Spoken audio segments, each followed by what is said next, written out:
freaking love that band. Where's Misha? They're all here, bitch. Hold on. They're ready to see somebody speak. Did you guys know this about yourself? Do you know that you made an album? Like a vinyl album? You made a vinyl album. I don't know if you know this. The kids. Oh, I thought you were talking to them. I was like, I think we made that. No, you made it. So, how many of you are attending Saturday Night Special tonight? Anybody coming to the concert? Well, I will tell you, it's always a home run. Always a home run. Always awesome and special. And the boys wisely decided to record it a couple times and made a record out of it, an LP. So you can actually get the vinyl version. The vinyl, which all the hip kids love the vinyl. I wish you had done a CD version. That would have been cool. But we did. There's a CD version. Okay, cool. Shoot. But if you get this here, we'll sign it for free. Is what we'll do. Wow. But well, there's pictures and everything in the inside. Yeah. He says as if he's seeing it for the first time. You do sound a bit surprised. But the whole experience. You got Matt Cohen's on here. What? Kim Rhodes. Huh? The Chowmeister General. The Chow Master. Master Chow.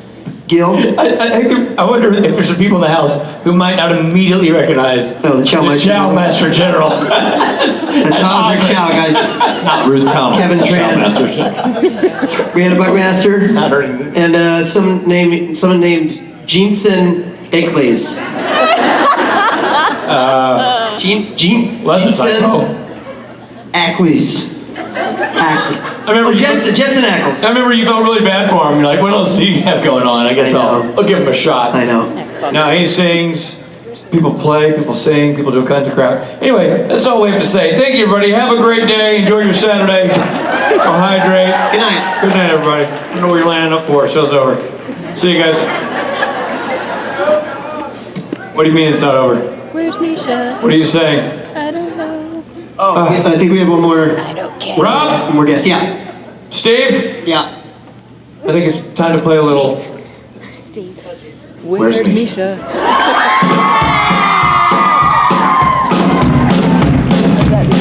Where's Misha? Want an answer? I don't know. Where's Misha? I'll be honest with you. I don't know.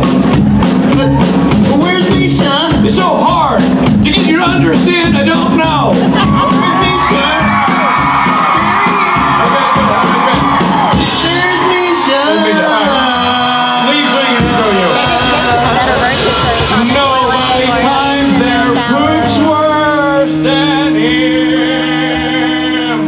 Thank you.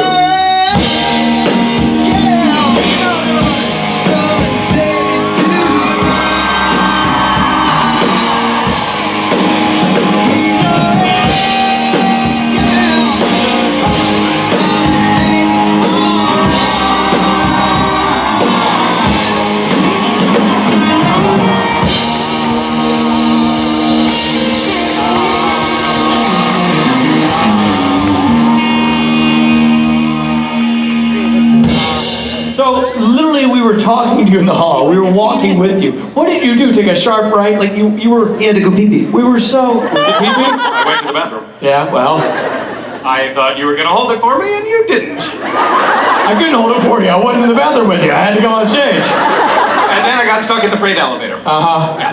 That age-old excuse. Oh, so you went poop. Stuck in the freight elevator is code. Stuck in the freight elevator. Yeah, I was stuck in the freight elevator earlier today. Boy, Norton really got stuck in the... Didn't Billy God bring... forbid we ever actually get stuck in the freight elevator. It'll be the boy who cried poop. No, we don't ever believe it. I'm stuck in the freight elevator. Well, let us know when you're done. No, literally, I'm stuck. Did you make it official yet? No, should I? Yeah. Okay. Good people who are nowhere near Chicago, a warm welcome to the recent recipient of a paid-for haircut, Mr. Collins!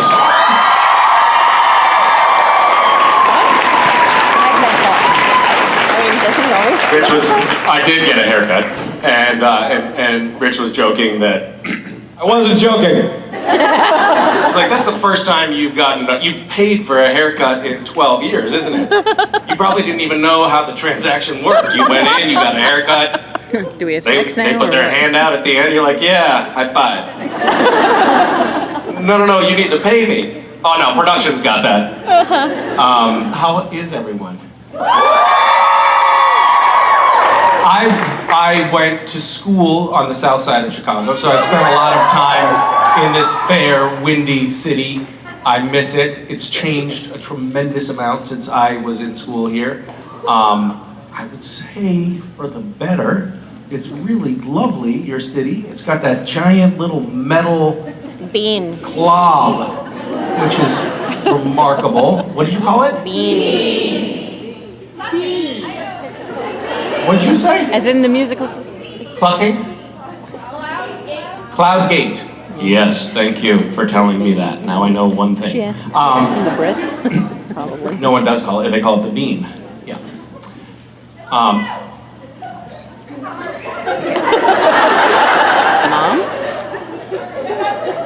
Is that my mother? So You're welcome. I FaceTimed this morning with Mason, who made me before I left for Chicago. I had to say goodbye to her tooth. She was like, "It's not going to be here when you get back." So I said goodbye, and she said, "Give it a little handshake." So I gave it a little wiggle, and it was kind of tempting. I just wanted to rip it out. And then this morning, apparently, West did rip it out.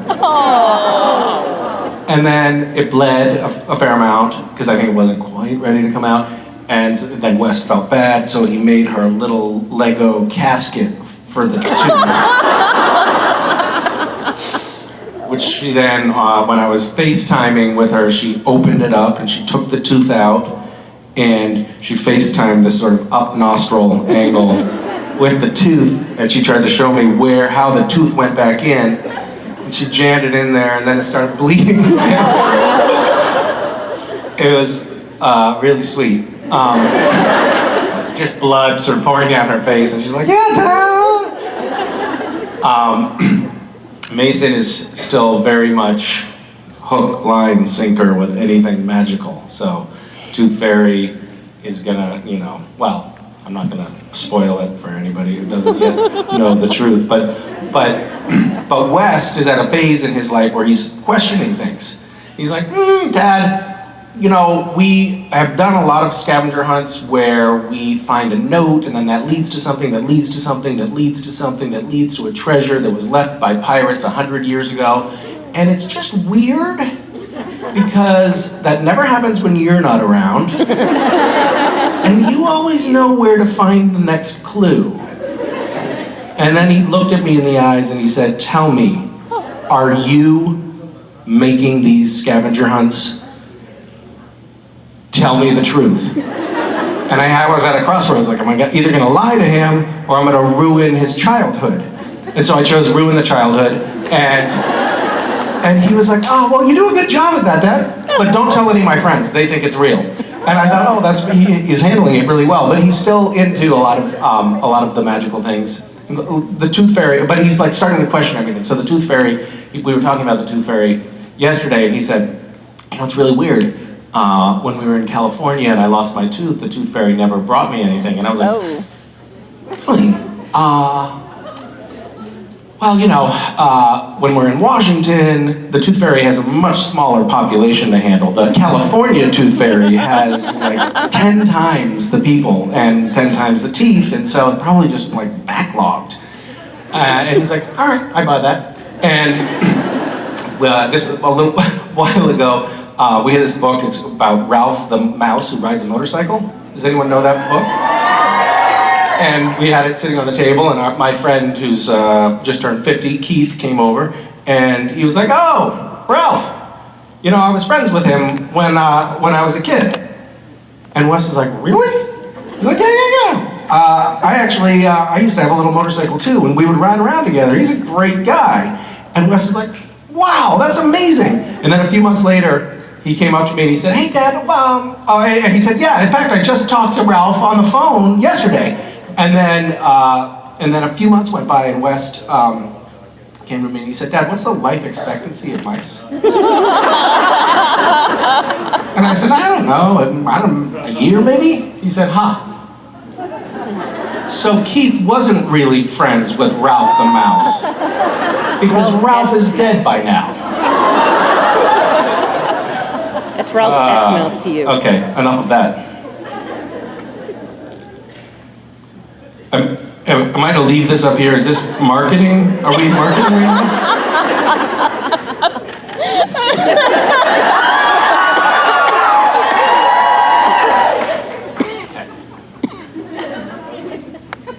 Does anyone have a question for me?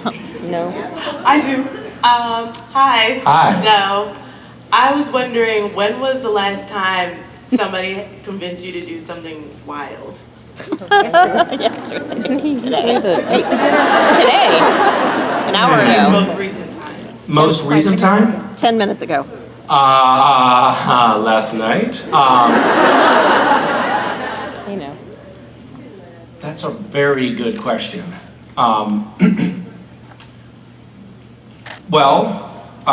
Recently, I was in the kitchen with the kids and they decided that they wanted to make a sandwich smoothie.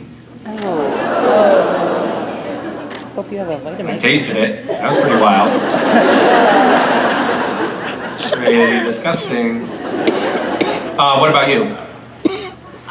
Well, being here, actually, I binged the whole series. You binged the whole series? And then... Is that, oh wait, what is that? How long did you take to watch it? Well, it took like a few months, like I'm still at school, and it took like this last year to just pound through all... So watching a lot of TV? Yeah. And then... Crazy. Oh my God. I mean... What is your grandmother thing? Holy shit. I was just reflecting on when I was a student at University of Chicago, and I think this is sort of in the same vein. I got a pair of bolt cutters, and I would cut the locks on the steam tunnels so I could navigate under the midway and go from building to building and then raid the kitchens. And so in my dorm room, I had these like giant, like 3-gallon tins of like kidney beans, things like that. That was kind of wild, but not recent. What would your grandmother think of that? I don't... Okay, well let's not talk about her. I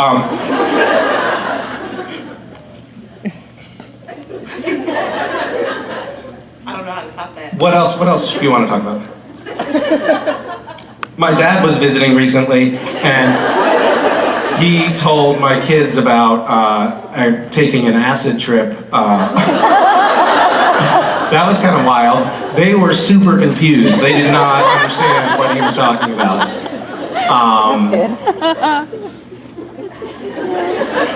That was recent, but it was not me. So I don't know, I'm just trying to figure this out. But okay, so you watched a lot of TV.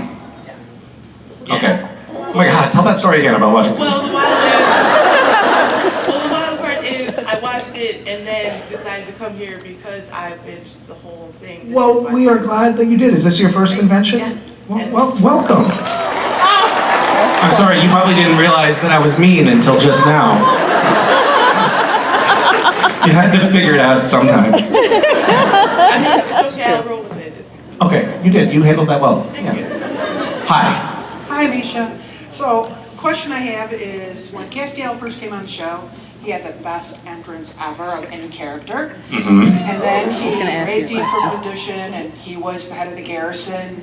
And he, I think a lot of us are familiar with the storyline. yeah, he kicked And now everybody's he's the butt, wuss. whether they were heaven or hell. Uh-huh. And then lately, he keeps getting hurt a lot, and he gets bloody, and my daughter and I are really worried about him, and we want to know what's going on. It was your question. He used to be badass. Well, so you're saying Castiel came on the show, he was a badass warrior of God, and now he's just a total wuss. What happened? You're welcome. He gets hurt, and he has to help him couldn't all hurt. the time, protect him.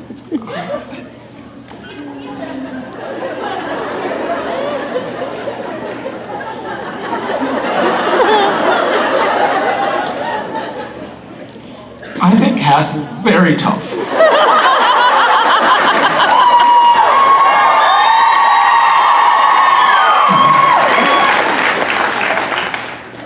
It takes a strong angel to cry.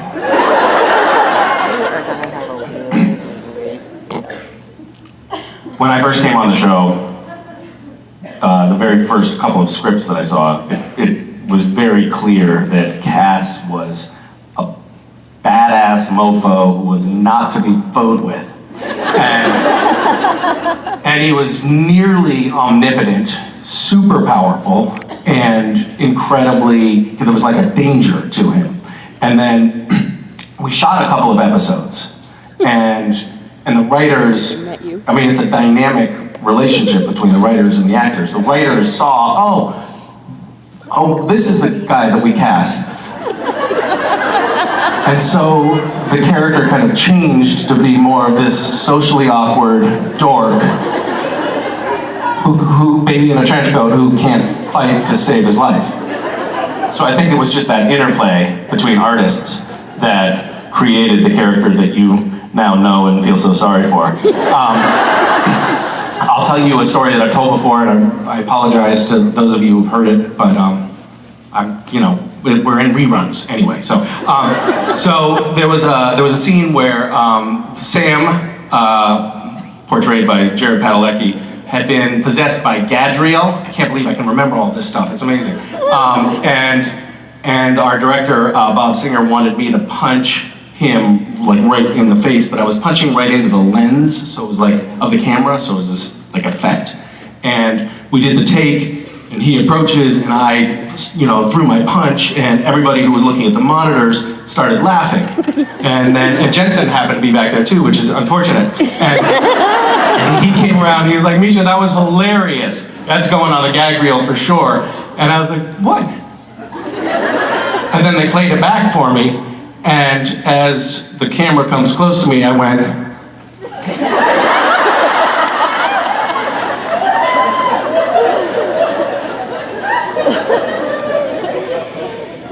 so, okay. Hi, I'm Natalia. Hi, Natalia. What part of Chicago are you from? Nowhere. I've come all the way from Gibraltar for my first convention. Oh my goodness.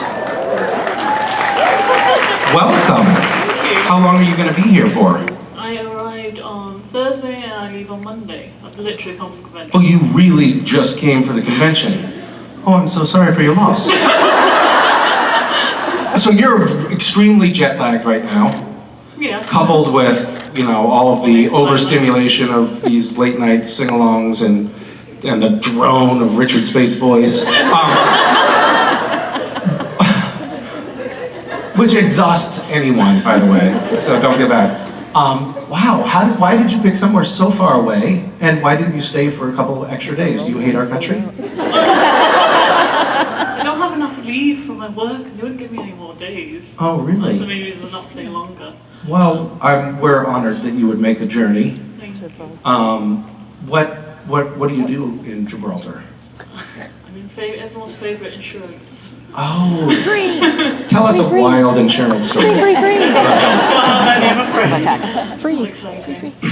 Do you have a question, comment, criticism? Which is your favorite season, seeing as we're now near the end? What's my favorite season of Supernatural? Definitely 7. I guess I don't have a favorite, but I really feel like the show hit its stride episode 1 of season 4.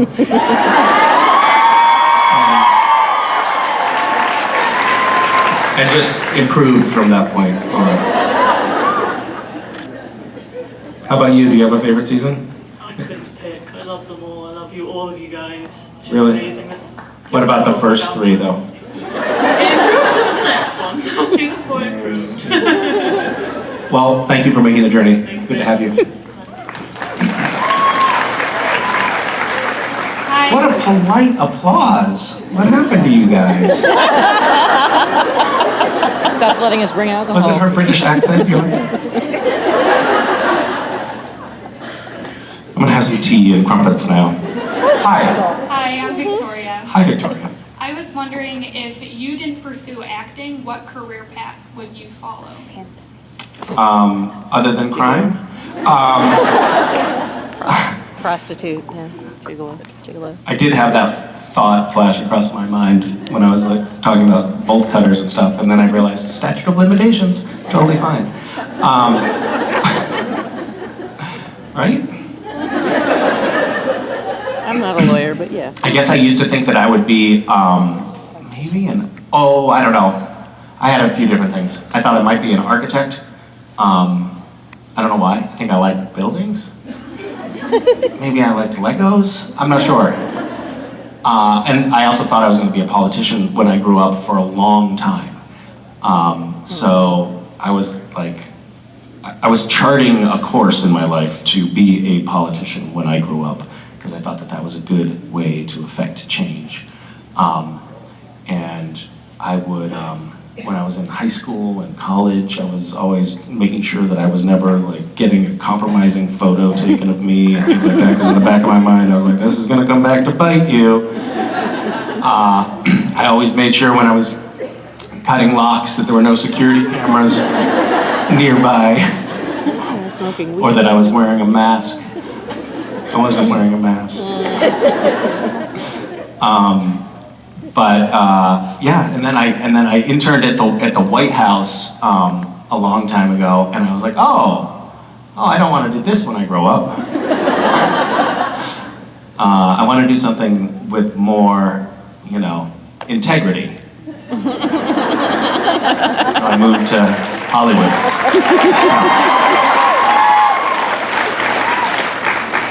Thank you for asking. Hi. Hi, I'm Amy. I came from Seattle. Hi, that's so far away. Closer to you, actually. Would you live in Seattle proper? I don't. Where do you live? I live on the North. What's your address? I live on the North Olympic Peninsula. Oh, really? Mm-hmm. Yep. How cool. I was at the marathon though, cheering you guys on. So. Thank you for making. Awesome. How far down the peninsula do you live? I live in Port Angeles, but nobody comes. Okay, I know where that is. I know where that is. Yeah. Lovely spot. So I. Were you at the Seattle convention? No, actually, I was snowed in. We only have one road in and out. So. Yep. But so basically, my question is. So we all know that you're good at literally everything. Has there ever been anything that you have tried and failed? Why do you have to bring that up?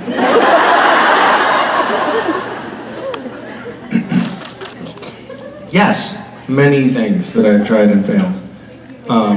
Would you like to elaborate? Throwing paper airplanes is definitely one of them.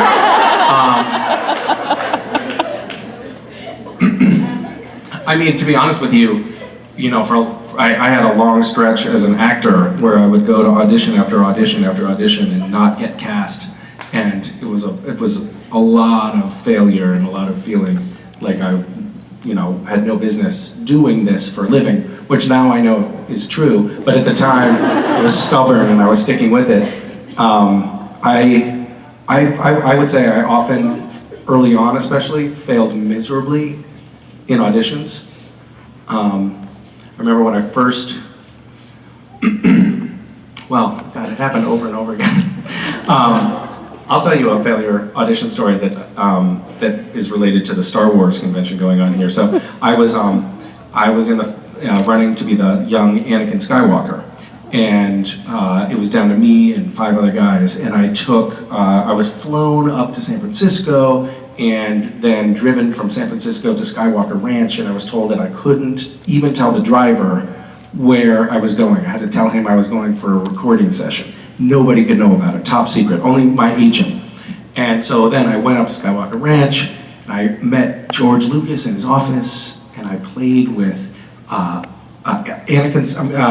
Skywalker's lightsaber from the original movies, like the actual one. I was like, oh my God, this is so cool. Which is now, I think, what he was looking for. He was looking for me to be cool, and I was like, oh my God, this is so cool. And then I had a little time, and I walked around the grounds there, and there was like these beautiful rolling hills. It's way out in the country, and there was a llama farm there, and I was like trying to feed the llamas over the fence.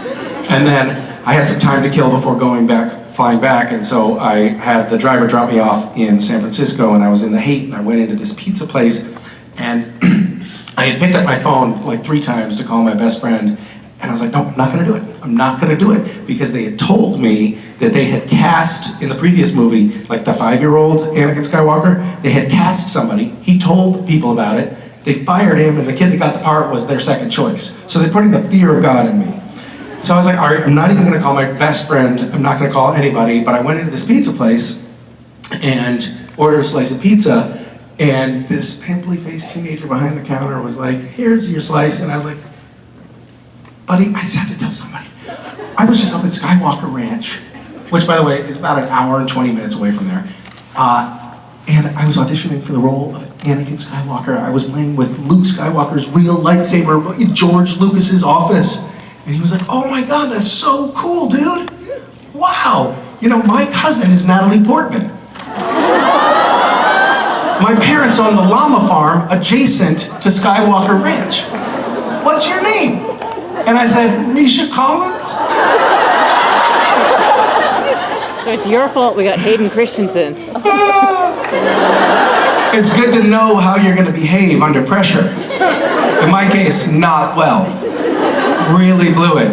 That's not why I didn't get the part. I think it was more like, oh my God, this is so cool. But anyway, there were a lot of failures in my life, and they continue.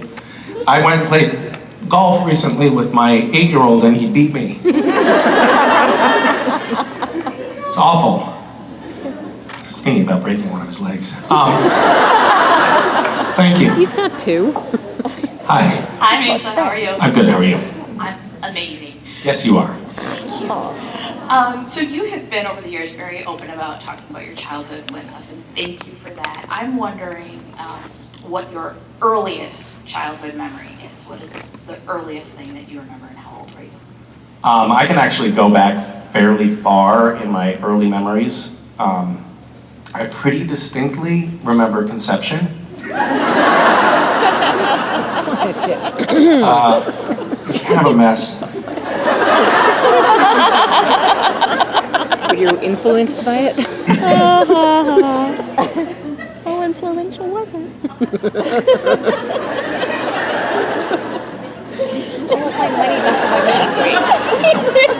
I have to censor it myself sometimes. Some people are leaving, I notice. Wait, I want to explain. When a man loves a woman...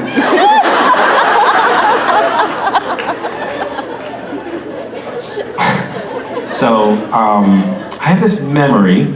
We had this, when I was little, my mom cooked in this 19-teens wood cook stove that you had to load firewood into, and had these little cast iron things, and you had to burn firewood in order to cook on it, and that was our cook stove. And I remember standing by that when I was probably 2.5 or something, and just watching my parents fight. This is not really a great early childhood memory, now that you mention it, so thanks for bringing that up. I remember looking at the mobile in my crib, actually. Which is also not very interesting, but true. Or it's something that I have tricked myself into thinking I remember. I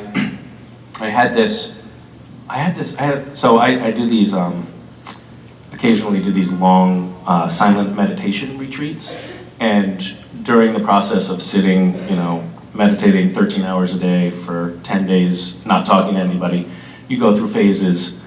The first one lasts about 4 days, and you kind of lose your mind. And then when you start to come back again, weird things start to happen. It's kind of like a long acid trip. And there's one guy who's still having flashbacks right there. But I've had a couple of really interesting experiences with early memories when I was in those retreats. One was I was sitting there, and then all of a sudden I got hit by this wave, and it was of a smell. And I was like, what the hell is that smell? It's so distinct, and it's so familiar.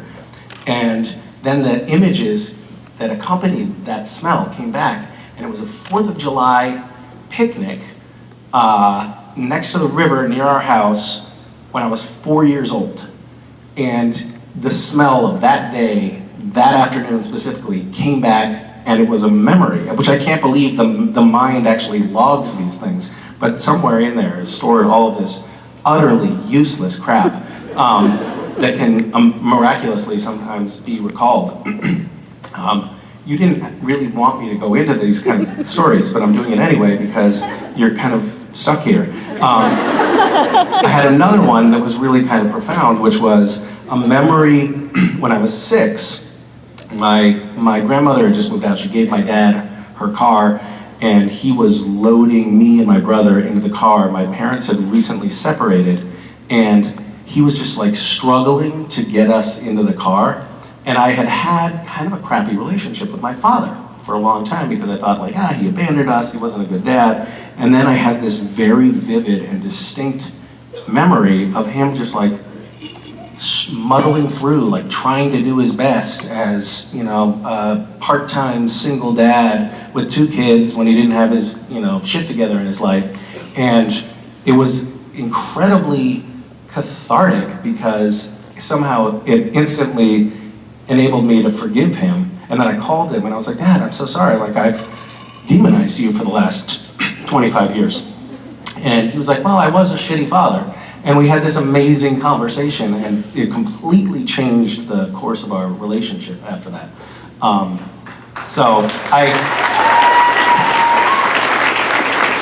So maybe there are useful memories stored in there too that we can pry out, but there's definitely a lot of utter garbage in my head. Thanks for asking.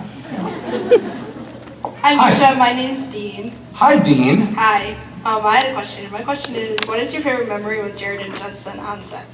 Don't have any of those.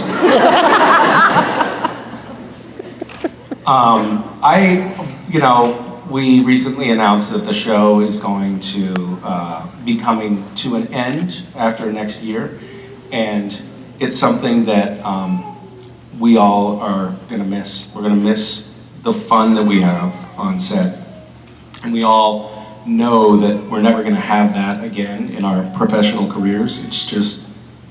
It's been lightning in a bottle. It's been really such a lucky thing to be a part of, and it's not, it's not just the environment on set, but it's also, this community and all of you.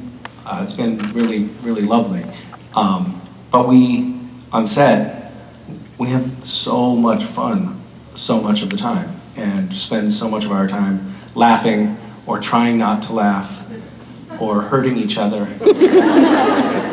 And it's just so special. Like, you're never gonna get that again. In fact, the last scene that Jared and I shot together, Phil, who was directing, in our blocking rehearsal said, Misha, I'd like you to sit here, Jared, you sit there. And I was like, why would you do that? Why would you put us next to each other in a scene? And so my coverage was first. We were sitting in the Men of Letters at the big map table, and I was sitting there like this, and Jared was sitting right next to me. And my coverage, so the close-up was on me, and it was a fairly long scene, and Jared reached under the table and just started pinching my inner thigh with all his might. I mean, he was trying to tear the flesh off my leg. And I remember distinctly thinking, like, this is so special, I'm never gonna get this again on another show.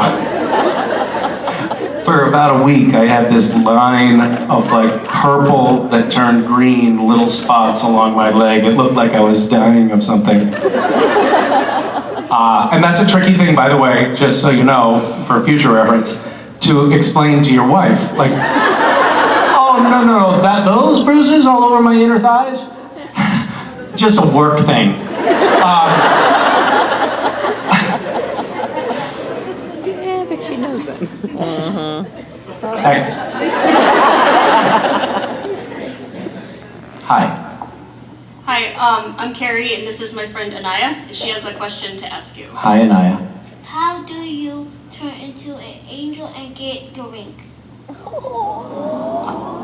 Well,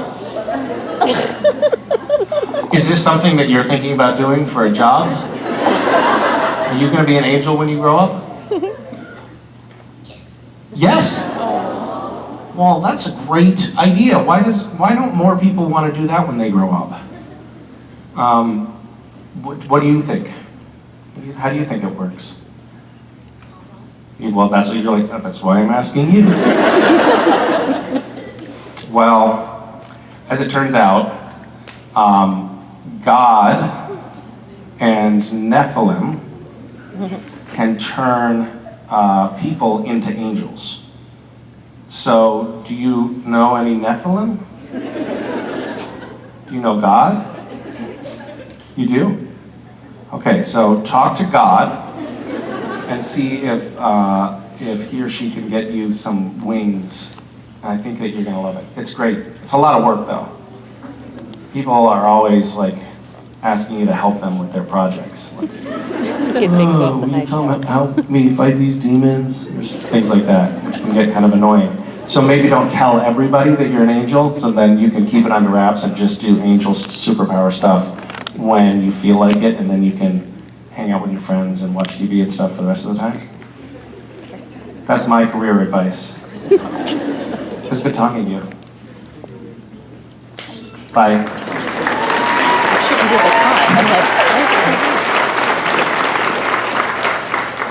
Hi. My name's Tessa. I'm from the south side of Chicago. Oh, really? So a few episodes ago, it was your episode with Danielle, and you had quite a few scenes with her, and I wanted to know if you could share anything from your time on set with her.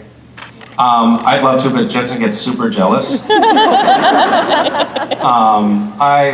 love Danielle. Yeah, and I would love to have her on set more often.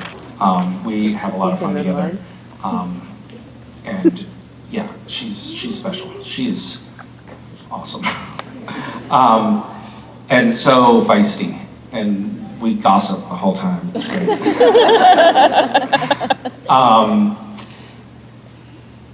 We were on the red carpet, I think at the 300th episode party, and Danielle went to Andrew, the showrunner, and said, "Hey, Andrew, write something for us."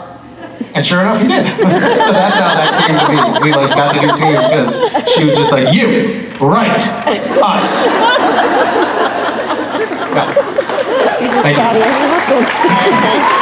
I love her. It's Krista's best friend now. Hi.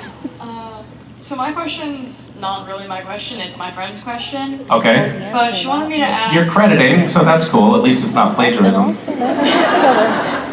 She wanted me to ask if you made a devil's trap, but the lines were made of miniature devil's traps, would it still work?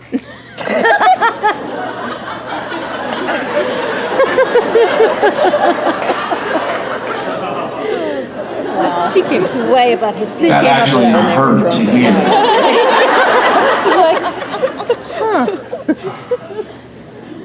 Would well, I mean, I think it's actually a really good question. So, would it be contiguous? Are the mini devil's traps all connected to one another, or are there tiny little gaps between them? I think they'd be connected. Well, it's an important distinction. I mean, one iteration of this would work, the other obviously wouldn't.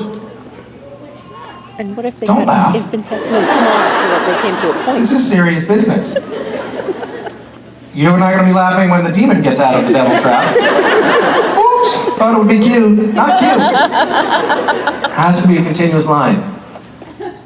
And I don't know why your friend came up with this question. What's wrong with your friend? She's probably a math geek. No clue. Okay, well, look into that. The limit is devil's Good talk. As devil's trap Hi. approaches zero. Hi, I'm Ryan, originally from Northwest Indiana. Where are you not originally from? So, well, right now I'm stationed in Southern Maryland. Oh. But this is home to me. So. All right. Well, welcome home. Thank you. My question is, what character from a book, movie, or on stage would you want to play and why?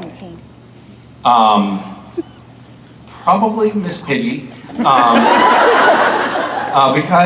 Because Kermit is just so damn lovable, you know?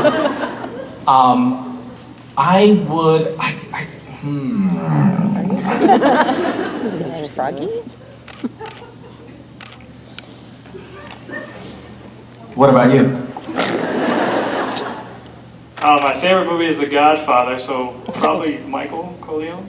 Oh, all right. That's pretty badass. All right. Complex character, I guess. Very complex character.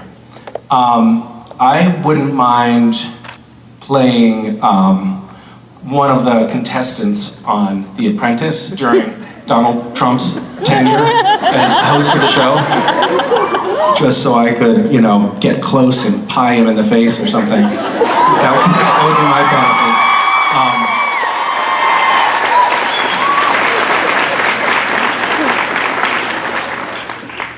I have a friend right now who is shooting a documentary. She's a cinematographer, documentary cinematographer, and she's been shooting a documentary that involves Jared Kushner and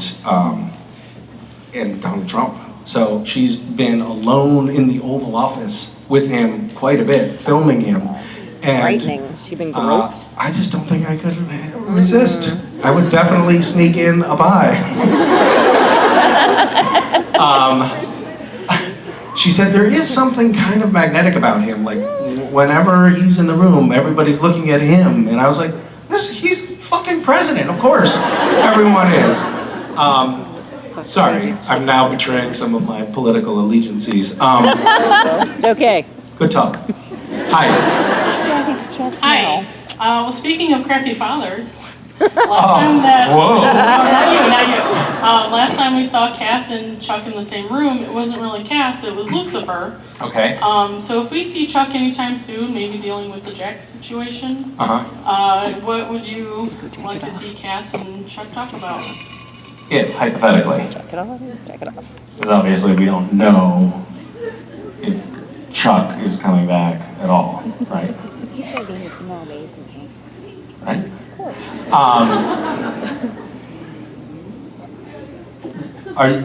Are people like murmuring back there? What's happening? I think it would be fun for them to do a kind of romp. I mean, technically, God is Cass's dad. They haven't had a ton of father-son time. It'd be super cool if, like, God took Cass to the fair and they went on rides together. God bought him cotton candy and maybe a puppy and then put him in timeout. You know, they could do a whole fun father-son role-play thing. Okay, weird question, thank you. Hi. Hi, I'm Erin from Iowa. Hi. Hello. My question is, how do you prepare for like an intense scene on Supernatural versus coming to these conventions? Well, okay, prepare is a strong word. A lot of, like, on Supernatural, I think one of the things that our dolly grip, do you know what the dolly grip is? No. Oh, so it's, the camera is often on this apparatus that's called a dolly, and it's kind of like has wheels, and there's one guy whose job it is to push it around. His name is Dave, for the A camera on our show. And I have a hard time, talking about preparation, I have a hard time in scenes when Jared and Jensen are there and they're, you know, whatever, fumbling my balls below the camera or whatever. So, and I'm the worst because I just always laugh. I never don't laugh. And at some point, maybe it was like season 5, I kind of gave up on even trying to not laugh. And I would just laugh, and I was like, all right guys, we're gonna be here all night, and eventually they get tired and hungry, and then they stop, usually, and then we can get the shot. But at one point, a couple of years ago, Dave came up to me and he was like, Misha, come here for a second. Come here. So I have this trick that I use sometimes. I used to laugh in inappropriate situations, like at my teacher's funeral. And this thing that I do is when I'm trying not to laugh, I look at the other people around me and I think how much I hate them. Which, you know, with Jared and Jensen is remarkably easy. And now he periodically checks in, like when they're messing with me and I manage to not laugh, he's like, are you using the I hate you trick? So that's preparation for Supernatural. I think I Hate You All, I Hate You All. And then coming to conventions, Same thing. I did some preparation today. I was thinking about what do I talk about when I get on stage? And then I thought, oh, I'll tell that mouse story because this relates to the tooth somehow. And then I was like, what the fuck is that mouse's name? And then I had to Google mouse motorcycle. So that was my preparation for this. Kind of the same basic idea. Yeah. Hey Misha, so we all know that you have an affinity with belt buckles. You probably have way too many, which is okay. That's fine. Okay. Do you? Hoarder. I'm a hoarder. I don't judge. Do you have a favorite or do you have a few favorites?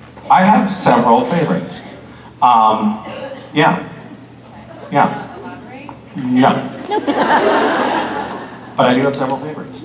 I'm wearing one right now that is it's a tiger. It's a tiger.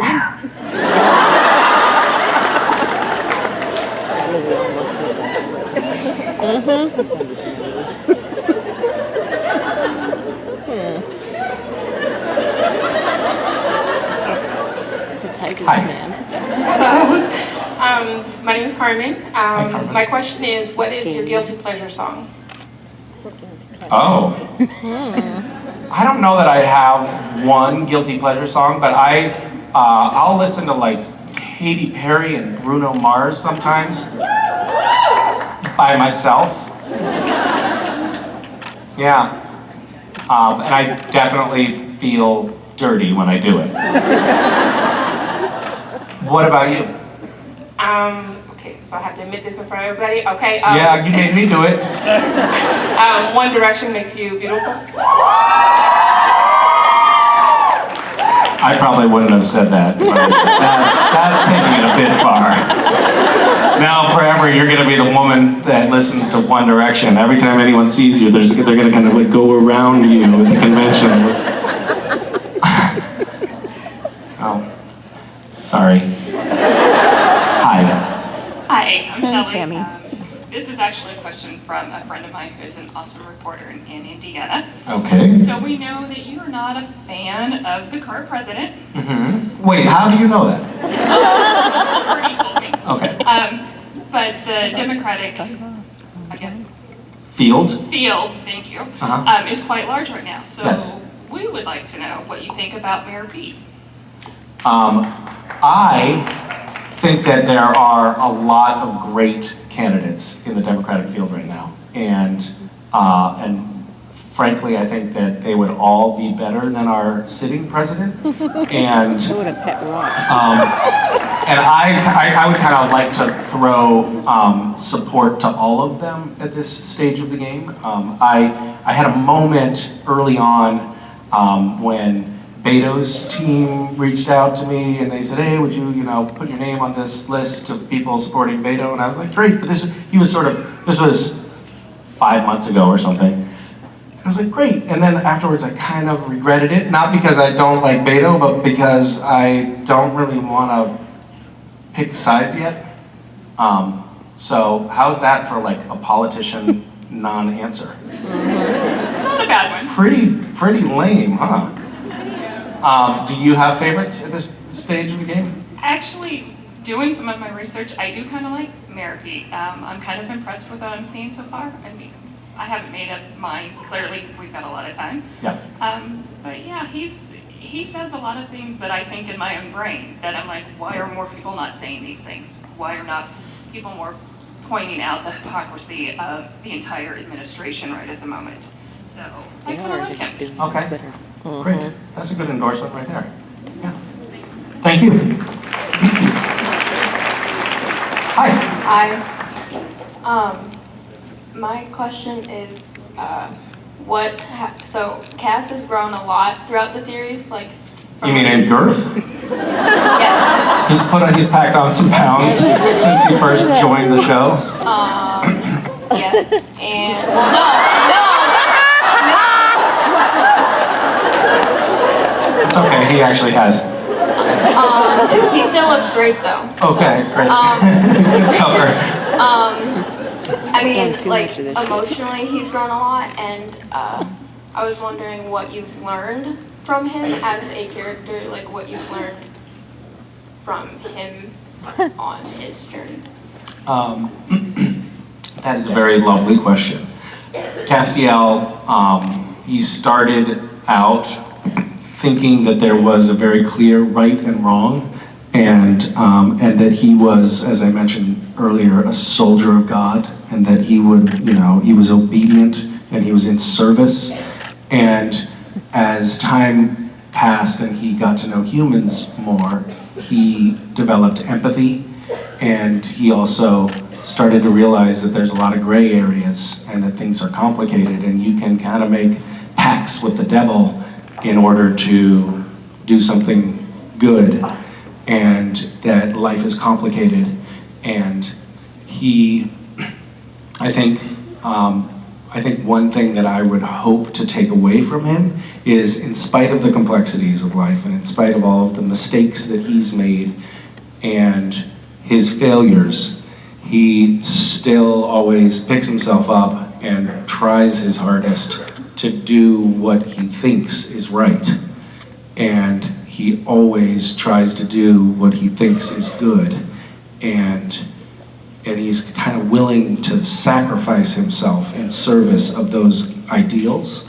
And I can't say that I have learned that, because I don't really behave that way, but it's something that could serve as a guidepost for me. It's something that, I would aspire to. But in my personal life, I would hope that I never, say, trigger an apocalypse or something, I mean, Good talk. Thank you. Hi. Hi, Misha. My name's Steph. Hi, Steph. First off, I missed you, but my question is... Wait, you missed me? I missed you. Oh. Yeah, I came back to Florida. This is my 5th time, so I had to come see you. Good to see you again. Yes, it's been thank too you. long. Yeah. So my question is, I want to know if there is, which part of Castiel's story is the most important part to you personally? Like, which part was your most, I don't know, beloved part? Part of the story to portray? Well, I liked, I have enjoyed the fact that Cass has gone through all of these different iterations. He was crazy, he was God, which sort of felt like it suited me. He was Lucifer, he was human, he was an angel without powers. He's been through a lot. He was possessed by Leviathan. But I think the most important phase for him was when he became human, because he got his primary relationships for a while had been with humans, but he still just fundamentally did not understand them empathetically at all. And then he became human for a short while, and suddenly he saw what that was like, and I think that changed the character from that point forward dramatically. So there you go. I actually answered the question seriously. Yeah, thanks.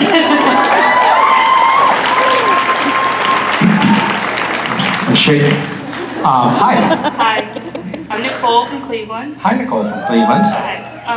I have a guest question. Okay. I'm wondering how will this year compare to other years, like difficulty level? With Gish? Yes. I think Gish is going to be, I'm hopeful that it's going to be more frustrating than usual. Is that the right answer? You look so sad.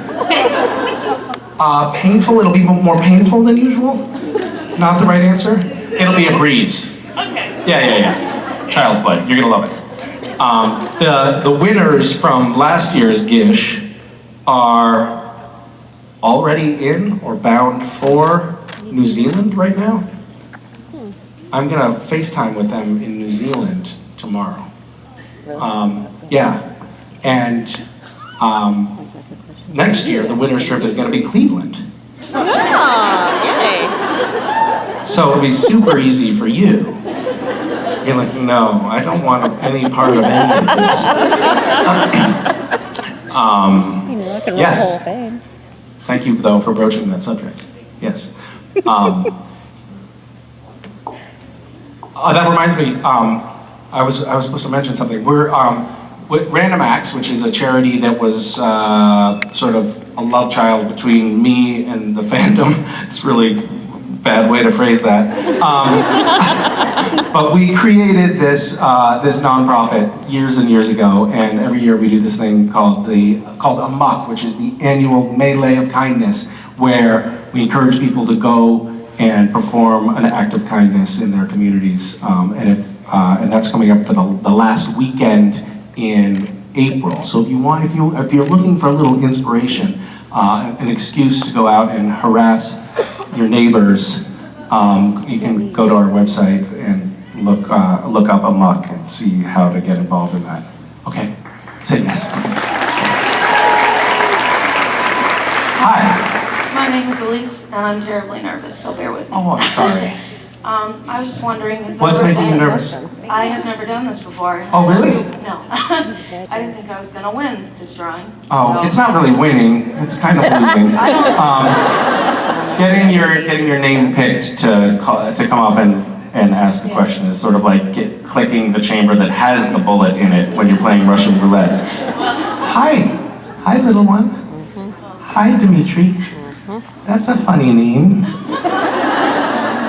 Hi.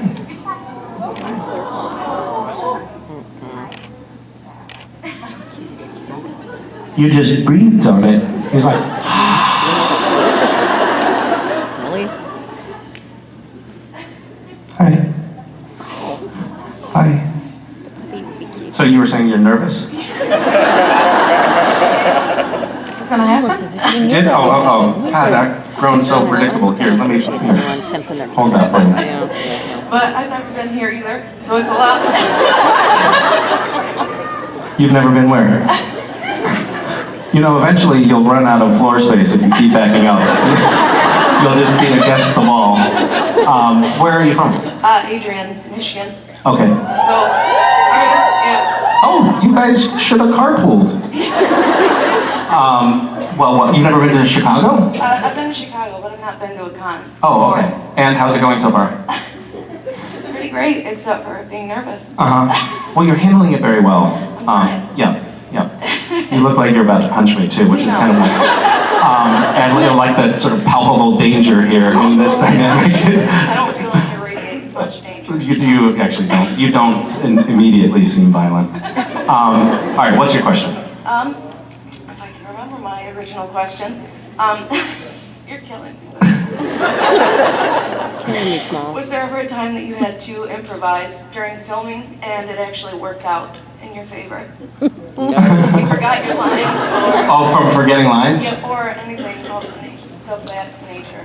Great question, thank you for asking. And I'm going to return this to you. Thank you. Nice work.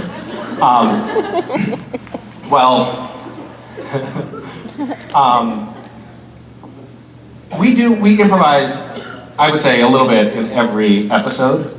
And there was a time when I was starting to improvise more and more, and then got a call from the producers saying, Misha, can you just say the words in the script? Because I guess I was like maybe making the writers look bad or something because my stuff was so good, is what I'm assuming?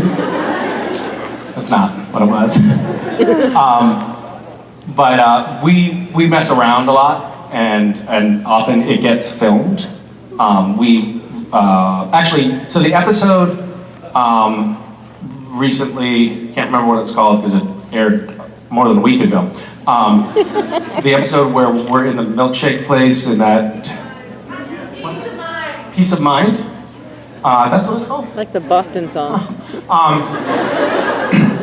So there's that scene where we're in the shake, the diner, and Sam tackles Castiel, and we go down on the floor, and Jared has me pinned down, and we did a take there that was totally improvised, that was about 15 minutes long, where I was slapping his face, and he was pinning me down and saying, yeah, you sexy bitch, you like it?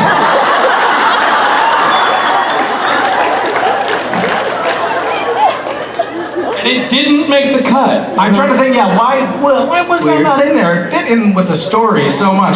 Oh yeah, they ended up using that really sort of pat stuff, like, you failed Dean, no. Can you imagine how much more, I'm sorry, like, I don't want to tell the writers how to do their job, but can you imagine how much better the end of that episode would have been if it had ended with, yeah, you sexy bitch, you know, you like it, you know you like it, I'm slapping him in the face, you know you like it, and then he snaps out, he's like, oh, Cass, and, it's me, it's Sam, I'm back. That's how Sam kisses. I don't know if you guys know that. I thought he was vomiting into your mouth like a mother bird. That's how he kisses. That's how he kisses. That means he loves you. Hashtag, may he never love me. Yes, well, that's a disgusting conclusion. Thank you. As they often are. Should we do one more? Let's do one more. Let's do it. All right. Hi. How are you? Okay. Good. Kind of an odd question. Okay. But you were. You don't have to qualify the question. You can just go ahead and ask it, because there's a lot of odd questions, like that one about the devil's trap with the devil's traps. That was an awesome question. Okay. Yeah. A while ago, you forged a knife on Twitter. Uh-huh. And I don't know if you're familiar with the program Forged in Fire. Never mind. Just say yes. What is that? Is that a weird sex thing? Is it a normal sex thing? Robbie, you know this? Aren't they all? Totally. You want to tell me about it? It's a show, I believe, on Discovery, where they bring blacksmiths on the show and they actually forge a knife while they're in house, and they have a competition. It's like Chopped, but with knives. Well, Chop has knives too. Well, not to correct you. It's like we're showing Chop, but with food. So I'm not familiar with the show, but I do think I understand what you're talking about, which is a step in the right direction. And shocking. Is there more to the question? Have I heard of the show? Now I have, yes. well, if they ever did a celebrity version of it, would you be willing to go on the show and show us Clearly your not. skills? I think I would be a great forger in fire, personally, based on my work on Twitter that you're so familiar with. That was remarkably satisfying. So I found this guy who had a blacksmith shop who said, yeah, sure, man, if you want to come over here and I'll show you how to, and I started with a railroad tie and made a knife in a few hours. And it was totally awesome. And I felt so badass. Like you just fucking smack, yes. Tank. Really satisfying. The knife is not a great knife though. I can barely cut an orange with it. Butter. So I definitely need some practicing before I can go on Forged in Fire. Are you a producer of the show or something? Okay, well that was a great plug, whatever you just did. Good talking to you, and thank you for such a relevant question. Goodbye. It was great. Don't listen to him. You could also be good on a forging show where you forge people's signatures onto. Yeah. You could forge people's signatures onto. It could be called Forged and Fired because you forge signatures onto checks, and when they turn out they figured it out, they get fired. It'd be hilarious. Really good. So I think we've got something's got to germinate here. It's just one episode. We have a hit on our hands. Chicago, that man right there, that's Misha Collins.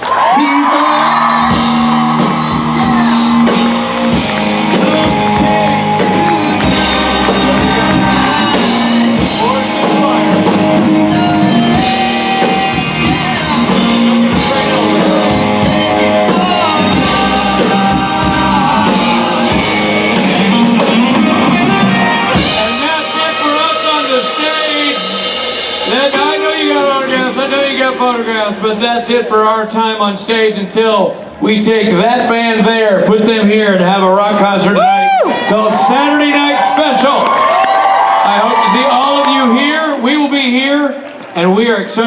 tonight's show. We'll see you later on, everybody.